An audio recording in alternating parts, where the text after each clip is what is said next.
Welcome back, Focus Learners. Today on The Explainer, we are looking at an absolutely incredible collection of source material. We're talking about texts that document a figure whose life quite literally split history in two. We're going to examine the historical accounts, the biographical texts, and the recorded events surrounding the life, the death, and the absolutely world-altering reported miracles of Jesus Christ. And really, it all comes down to the central question of the text we're exploring today. Who exactly was this man? How is it that a humble carpenter from a totally unremarkable, tiny town called Nazareth is recorded as performing such inexplicable feats? I mean, his followers claimed he was literally the Son of God, while the authorities of his day, they just saw him as a massive, dangerous disruption. Okay, let's dive into this. Section 1. Birth and Early Life. To really understand the public figure, our source material takes us all the way back to the very beginning.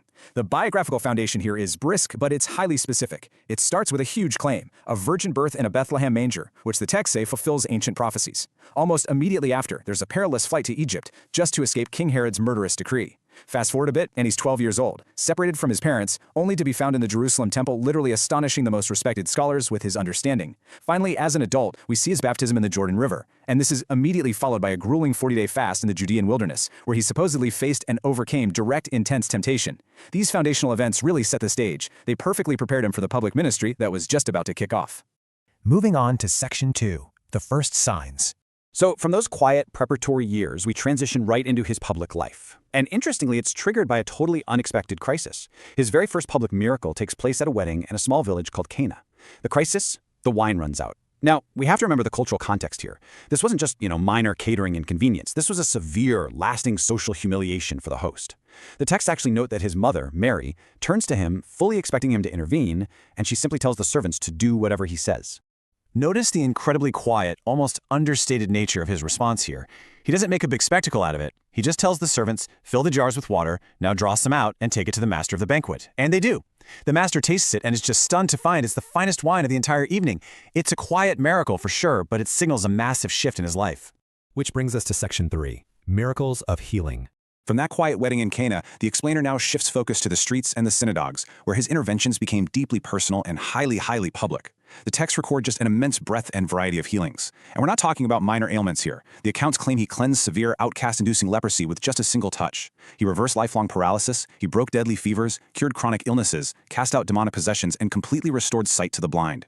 The sheer scale of his miraculous reputation spread like wildfire, drawing these massive, desperate crowds from all over the region.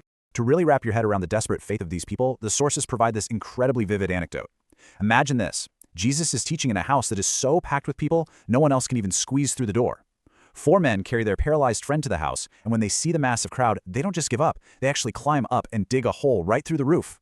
Now, roofs back then were made of clay and branches, right? So these friends are literally showering dirt down onto the religious leaders below, all just to lower their paralyzed friend on a mat directly in front of Jesus. Now, the religious leaders in the room are immediately shocked, but not because the roof just caved in on them. They're shocked because Jesus first looks at the man and says, "Son, your sins are forgiven," which to them was total blasphemy. So to prove his absolute authority, Jesus then delivers this punchy command, "Rise, take up your mat, and walk." And according to the text, right then and there, the man stood up, completely healed, and just walked right out. Another deeply emotional account from the sources centers on a woman who had suffered from a constant bleeding illness for 12 long years. Think about the physical and emotional toll of that. Due to her condition, she was an outcast. She was totally isolated from society and completely financially ruined by doctors who just couldn't help her. In that culture, her bleeding made her ritually unclean, meaning anyone she touched became unclean too. She was literally untouchable for over a decade. But in this daring, desperate act of faith, she pushes through a crushing crowd, believing that if she can just touch the very edge of his garment, she'll be healed. And she does. And the text says her bleeding stops instantly. Jesus actually stops the entire massive crowd just to find out who touched him. And when the trembling woman finally confesses, he doesn't rebuke her at all. He says, "Daughter, your faith has healed you. Go in peace and be freed from your suffering." And this brilliantly illustrates that his power wasn't just physical, it was deeply relational. By calling her daughter, he's restoring not just her physical body, but her social and emotional dignity too. All right, Section 4, Power over Nature. But the source material escalates the narrative stakes even further here. We move from individual human healings to staggering, unbelievable demonstrations of authority over the physical world itself. Just look at the stark mathematical contrast on the table here. You have a massive, hungry crowd, over 5,000 men, plus women and children, out in a remote place. The disciples? They only have 5 loaves of bread and 2 small fish. I mean, it is an absolute mathematical impossibility. Yet, the texts record that Jesus gives thanks, breaks the bread, and it just multiplies. Not only did everyone eat until they were completely full, but they actually went around and collected 12 baskets of leftovers. Accounts also heavily document his power over the natural elements. Picture this, it's late at night and his disciples are in a boat on the Sea of Galilee when a violently dangerous storm strikes. Now remember, these guys aren't tourists, these are hardened lifelong fishermen. If they are terrified of the storm, it means it's incredibly life-threatening. Suddenly, looking through the raging wind and the waves, they see an impossible image. Jesus, casually walking directly toward them on the surface of the water. Naturally, they think it's a ghost and start panicking, but he calls out with this incredible emotional anchor. "Take courage, it is I, do not be afraid." Peter, being the bold one, actually asks to walk out to him. He steps right out of the boat and literally walks on the water. But the sources explicitly note that as soon as Peter focuses on the wind and the terrifying waves around him, doubt creeps in, and he begins to sink. It's such a vivid picture of how quickly human focus can shift from faith to the literal storm raging around them. But Jesus immediately reaches out, catches him, and saves him. And the very moment they step back into the boat, the storm ceases instantly. Which brings us to section 5, the ultimate miracle. So let's see how all of this builds. Because all of these incredible events we just covered, the healings, the unbelievable authority over nature, the texts show they were entirely building up to one final act, his power over death itself. The situation described here presents an absolute finality. Jesus receives word that his dear friend Lazarus is sick, but he intentionally delays going to him. By the time he finally gets to Bethany, Lazarus hasn't just passed away. He has been dead, wrapped up in grave clothes, and sealed inside a stone tomb for 4 solid days. Let me tell you, in the intense heat of the ancient Middle East, 4 days meant total biological decay. The texts are abundantly clear here. This was not a resuscitation. This was a direct confrontation with and reversal of death. Standing right before that sealed tomb, he demands the heavy stone be rolled away. And then he shouts this command, "Lazarus, come out." The texts describe this incredibly awe-inspiring moment when the dead man, still completely wrapped in his burial cloths, just walks right out into the daylight. This highly specific miracle was a massive turning point. It completely galvanized his followers, who now saw he had literal power over life and death, but it also deeply, deeply terrified his enemies. It essentially set the stage for his ultimate execution. From there, the source material somberly walks us through the rapid succession of events that followed. He's betrayed by one of his own inner circle, Judas, for literally just a few pieces of silver.